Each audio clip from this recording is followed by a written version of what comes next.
let's talk about some games. I want to talk about a game I've been playing. So I've been on this kick of playing older games in my collection, and one I've been playing is Railways of the World. Now, this is a title from originally, I think, 2005. It's an old Martin Wallace game, also designed by Glenn Drover, published by Eagle-Gryphon Games. And this is a game that every time I bring it out, I remember why I love it so much. This is kind of your pure train building game. Now, this is not one of those train games where you're investing in stocks or anything like that. You are just building tracks from city to city and delivering goods, and it is just pure and it is simple. Okay, so in general, what you do is on your turn, have a few actions available to you. You can build a track, you can take a card, you can deliver goods, and then there are other things you can do depending on different maps. There are a ton of different expansion maps for this. We played the Eastern United States, which I think is one of the maps that come with the game itself. And the board is just huge, and you have cities, and these cities you put cubes of different colors on them, and these cubes want to go to cities of the same color.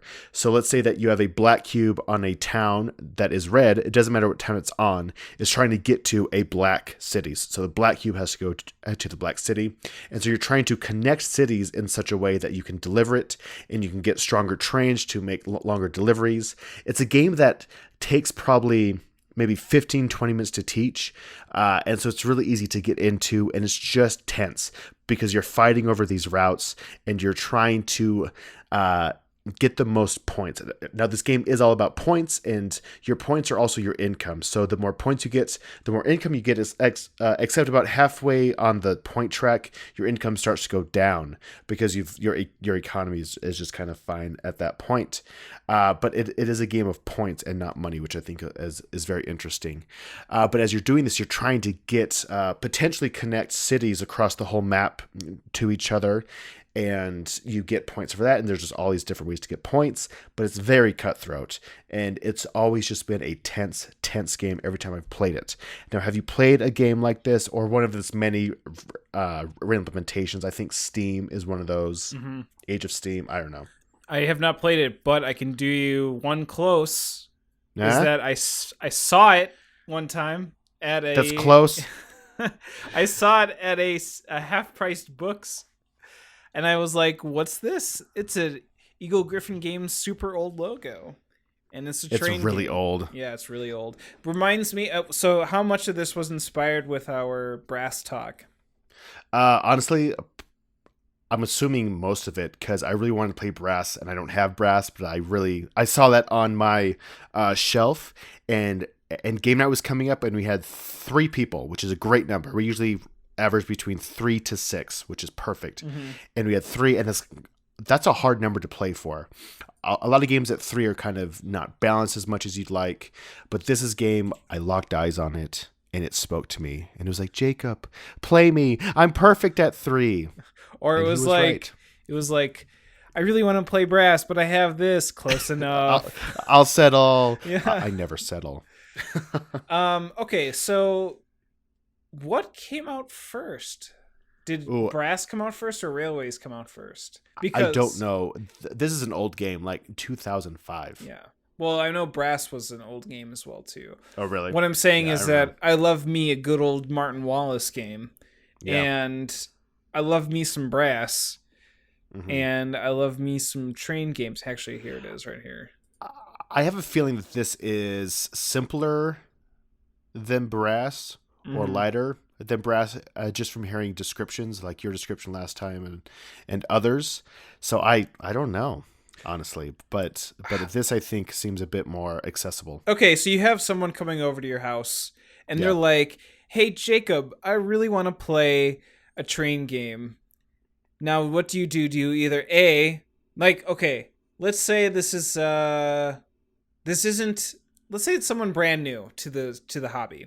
Do you either A, break out Ticket to Ride, B, I was gonna say B, Railways, history. What was our game? Railways of the World. Boom. Or 3, do you just break out a bunch of trains, model trains, and put on a little hat? Okay, hold on. This just made it insanely difficult. What I'm Like, are you trying. gonna make sounds? Well, Okay, I'm so just. honestly, yeah. Okay, so why is Ticket to Ride such a hard no? So I really need to give that game another chance. I played Ticket to Ride maybe 11 or 12 years ago for the first time, and I've never played it since. It Mm. just didn't. I didn't really care. I didn't really enjoy it that much. But that was even before I was in the hobby. So maybe at this point I would appreciate it for what it's worth, Mm-hmm. for what it does for the hobby. This game though was there's a guy who comes to my game net now who has become a regular, like every week consistently. But he was not playing games at all before, and so his eyes are just kind of opening, and it's beautiful. Nice. But I broke this out with him, and he loved it. I honestly would probably break this out. I think it's more complex than Ticket to Ride. Now he has played Ticket to Ride, and I actually don't know what he thought between the two. I'm sure he has some history with board games. I actually don't exactly know what it is. I think he plays at work with some friends, Mm-hmm. but this is a game that he picked up.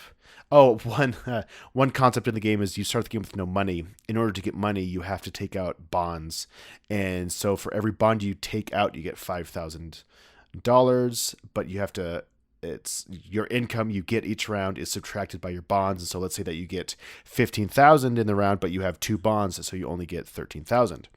So I tried to emphasize the point to him that, I probably only get one or two bonds each game, if that. But he ended up the game with like 11 bonds, and he actually did okay still. So, I mean, it went over well. He liked it. He wanted to play again. The person who won, there's end game condition scoring with these cards called Barons that are kind of surprise end game scoring. Mm-hmm. And the guy who won got a lot of points from his, and anyway, it was great. This game just is very accessible, very easy to get into. Interesting because okay, so I did some research and Yeah. Railways of the World came out in 2005. Brass came out in 2007.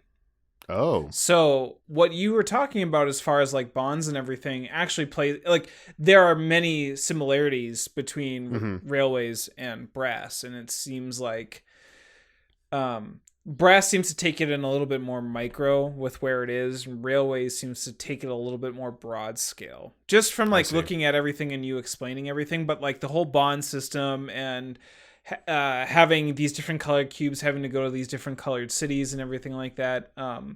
Interesting. Like I'm really curious. I'd love to like do some sort of comparison to see the design changes between Railways and Brass. But what's really cool though is that definitely because you had that scratch for Brass, I think Railways did a great job as far as scratching it for you.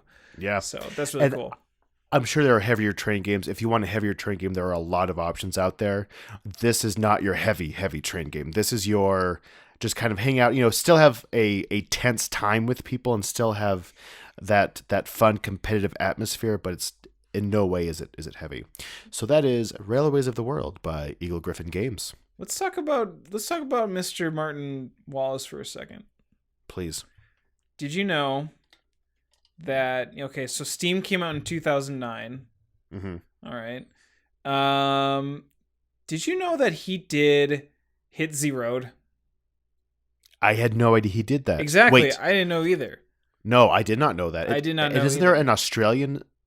No, I think that's someone else. This is the I one did that not know came who did out it. like it had like that whole I don't even know it was the 1950s, but it was very aesthetically like in the theme of zombies and escaping, and it was a very like it was an interesting take on zombieism, which to me doesn't say Martin Wallace to me. Not at all. Have you ever played Via Nebula? No, Oh, but so it's one good. that I keep looking at because I really love Rio Grande did that one, right? No, I think so. No, it was not Rio Z-Man. Grande. No, it was Space Cowboys. Let me see. I'm gonna click into it right No, I now. have no idea. But I am very interested because that is also a route building. Like there's a lot of similarities between that and other train games. Even though it's not trains, it's kind of that same concept. Yeah, I loved it. It was what was it Pick Up and Move? Yeah. Yeah, I loved it. I absolutely loved it. I wish I'd played again, and I actually had it for a amount of time, but ended up getting rid of it, and I might actually regret it. One last thing: have you ever heard of Nanty Narking? Okay, so I saw you back that on I Kickstarter, did. and I looked at it, and it looks fantastic. I literally have no idea what kind of game it is. What kind of game is it? No idea. Let's just say that my Martin Wallace is the designer for me, specifically coming from Brass, and obviously looking at kind of his backlog catalog makes me extremely interested in terms of the types of designs that he has done. I think mostly Brass has just kind of blown it out of the park for me, and I'm just now extremely interested in his designs. Yeah. And I saw it, and I originally backed it. I did back out because it is going to get a tad expensive. Yeah. It's a wonderfully, I think, developed game with miniatures and really cool metal coins and art. I think it just crosses all those checks boxes, but at the same time, I have to do the whole will it play with my wife test, and I just can't see that correlation right now. I just don't know if it's going to last more than one time at the table, just in terms of interest wise. I don't know. I think I might reback it for $1 and might get it in that late, in the late backing, the backer kit thing, if possible. But I'm really interested in it. And it's been hovering in the world of Kickstarter recently, and I'm just I'm gonna keep my eye on it. That's for sure. I think I have this weird relationship with Kickstarter these days. It's taken me a lot to back a game. I don't know why. I think I don't want to risk it anymore. I want the best of the best, and I think I want things to be tested, not test the gameplay, but I want it to go through the market and see if it stands up to the market before I start investing time into a game. I backed out of Starcadia Quest.